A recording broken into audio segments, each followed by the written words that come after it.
mahali Yesu wa Tongareni anatoka. Your Excellency, the President of the Republic of Kenya, the clergy, allow me to adopt the protocols as mentioned by my predecessor speakers in the interest of time. On behalf of Bungoma County, I also want to welcome you to this region as one of the leaders. As a neighbor, Busia, Vihiga, Kakamega, Trans Nzoia, when one of us is not doing well, it affects us. When one coughs, it affects mwingine. Kwa hivyo nimekuja hapa kusindikiza mwenzangu na pia kuomba. All that I'll say, because I'll try to remain within the syllabus. Your Excellency, we just want to implement the economic resolutions that we had in the counties as governors. We signed with you. All our issues are there. We would like to implement them. Hapa ni Busia, I don't want to bring issues of Bungoma to confuse you with matters which we will tell you when you come to Bungoma.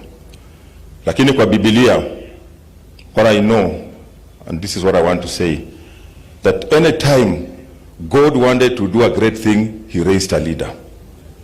When he wanted to build a nation, he used Abraham. When he wanted to liberate the Israelites, he used Moses.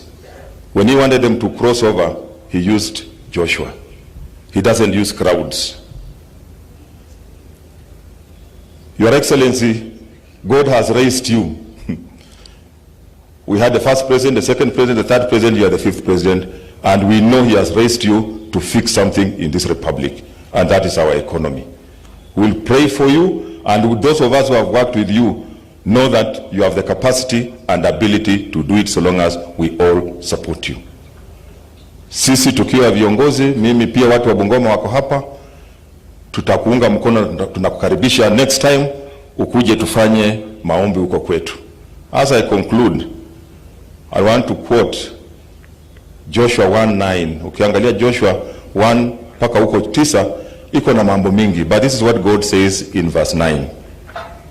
Have I not commanded you? Be strong and of good courage. Do not be afraid. Do not be dismayed, for the Lord your God is with you wherever you go. Mungu atakuwa na wewe kila mahali unaenda. Wanazungumzia, I want just to echo what Mzee Gumo said, that what we speak can easily bring this country down.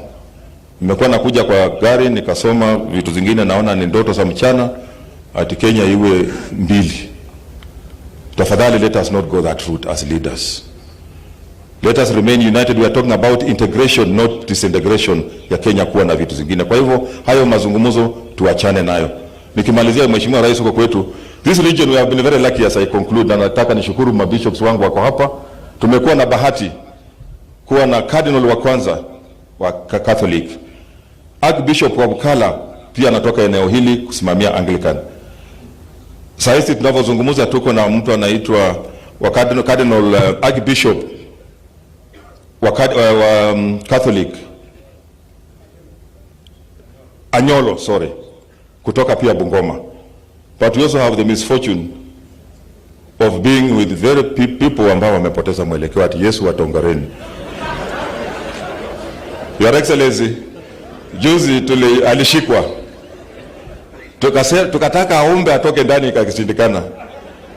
Wakati walisema wanaenda kusulubisha yeye mwezi wa 4, akaita polisi. Akasema yeye atasulubishwa mwezi wa 7.